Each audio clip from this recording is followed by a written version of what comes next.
What the hell is a proxy wine? Why do they cost so much? And do they taste any good?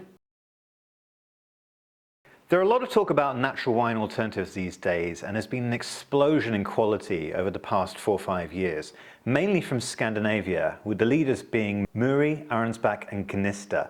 Now we say wine alternatives or proxy wines because this is not an alcohol-free wine.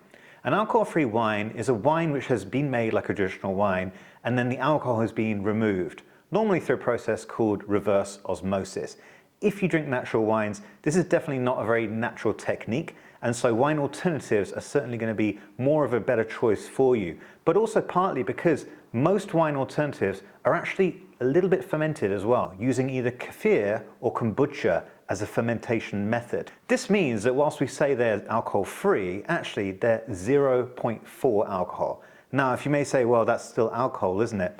It's the same amount of alcohol as a ripe banana would have. So it's not really actually alcohol, but technically and legally, these are 0.4.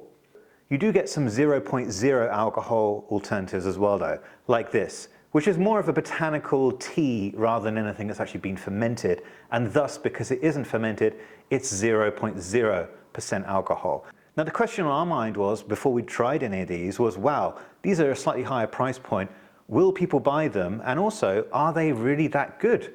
Can something that is not trying to mimic the wine be as good as an alternative? And we were pretty damn surprised with the results. When we first tried them, we were pleasantly surprised with actually how dry all of them were. None of these actually use grape juice as a base for their drinks. Instead, they'll use fruits which have less sugar in, resulting in less sweetness and a more comparable flavor profile to, let's say, a natural wine. And that's also partly because of the yeastiness that you get from this fermentation process. Why do they taste so good? Well, that's partly because of the people who are behind them. A lot of these drinks are actually started by people who come from either a kombucha or a kefir background, or they're actually restaurant development chefs in Michelin-star restaurants who have made these drinks to serve their customers as an alternative to alcohol, wanting the best thing that they could get because they're in this Michelin environment, and then deciding to branch out and make their own drinks for the rest of us people to enjoy when we're not in a Michelin-star restaurant.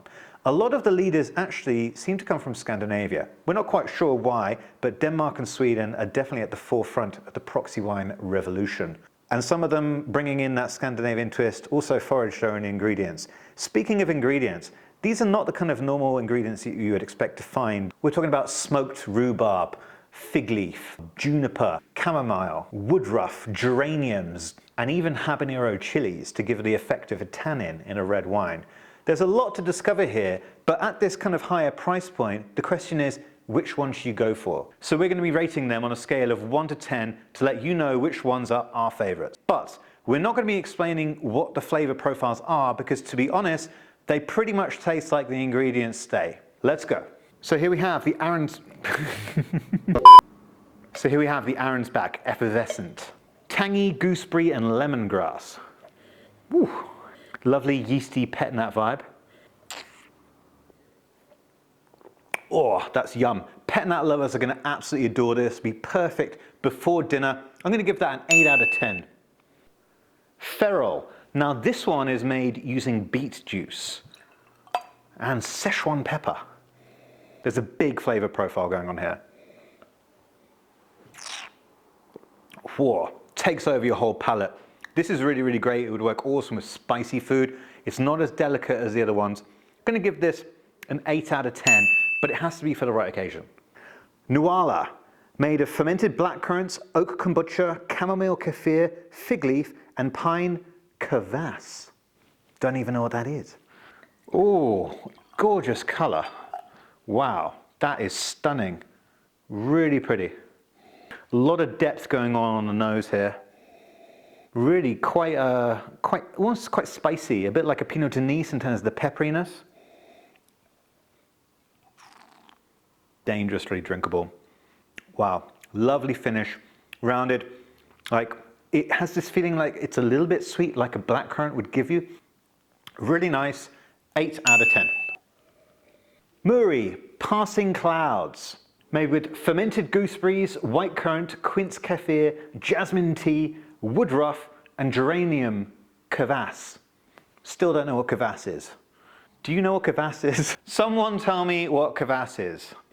Scandinavians love their kvass, whatever the fuck it is. That is an epic nose.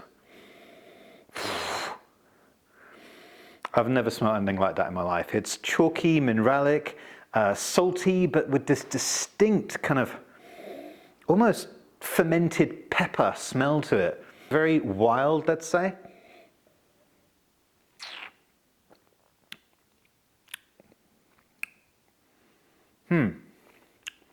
On the palate, not so much my favorite.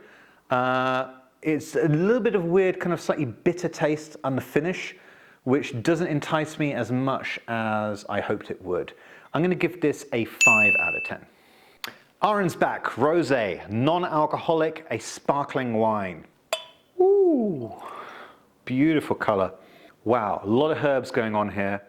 A lot of like really nice kombucha vibes. Oh, yum.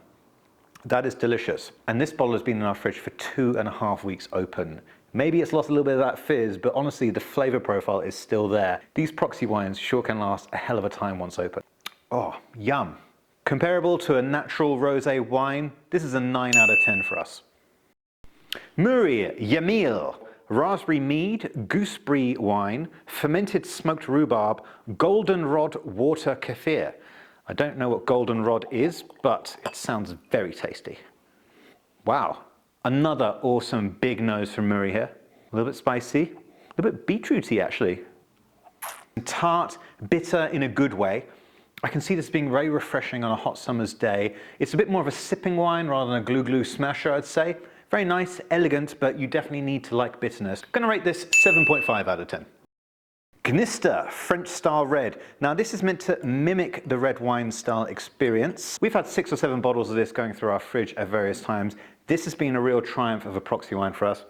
I don't even need to try it to tell you exactly what it's like because I've had it so often. I really, really enjoy it. And the reason I enjoy it is because this has elements of habanero chilies in it. Now what that does is it replicates the sensation of tannin, and it also gives a little bit of spiciness that you might get in, say, a Loire red like a Pinot de Nice or a Grelot.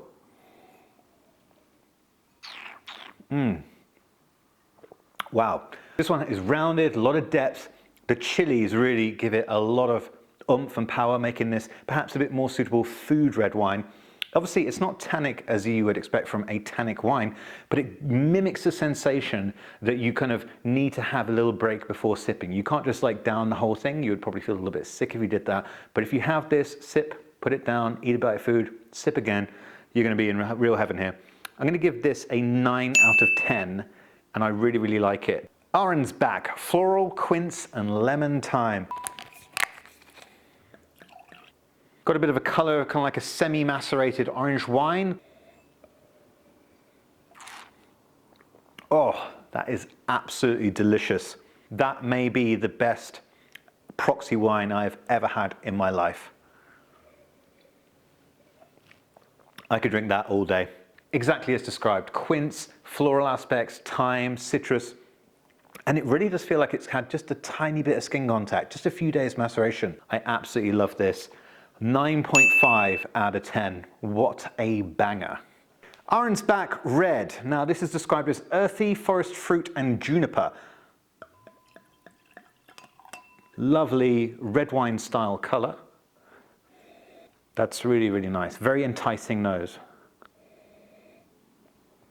That is the closest thing to a red wine that I've ever had without a wine that's had alcohol removed. That is an absolute triumph of a proxy wine because it really does mimic the red wine experience. If I was to kind of talk about which type of red wine it is, I'd say it's similar to a easygoing French light red from around maybe the kind of Loire region, but without the pepperiness. Think about it as like a glue red without any spiciness. It is absolute juice, but it's dry. Honestly, this and the white may be the best proxy wines I've ever had in terms of coming close to the wine experience. So if you want something that's really similar to tasting wine, the Arensbak Red and White are pretty much unbeatable. That is absolutely remarkable. That is going to be a, I'm tempted to say 10 out of 10, but I feel like it doesn't really seem believable then. Fuck it, I'm going to give it 10 out of 10. This is absolutely fucking amazing. It really is incredible. So, having tried the Proxy wines, which ones get our vote? Well, for the white wine alternative, we're going to have to go for the Arensbak White. This is similar to a Martell Weiss in its colour, but it's lovely, refreshing, citrusy, absolutely incredible, and will mimic the white wine experience with a little bit of skin contact going on as well. For the red wine, it was a close call, and we really do love both of these from Gnista and Arensbak, but the lightness and the slightly better juicy mouthfeel makes us feel like the Arensbak Red is the one which we are recommending. Or however, get both because they are really, really good. As for the sparkling, well, MURI have got some really, really interesting flavors going on in their sparkling wines. However, for us, maybe we're a little bit more traditional, a little bit more classic in that side. We absolutely adore the Arensbak Rosé. So it's pretty clear that actually Arensbak is our clear producer for Proxy Wines. However, we're not sponsored by them. We don't know them. This isn't some sort of a weird, they pay us, we'd say this is our favorite one. Genuinely, we've tried these, we've tried other ones before. Arensbak, in our opinion, are at the top of their game in the Proxy Wine League.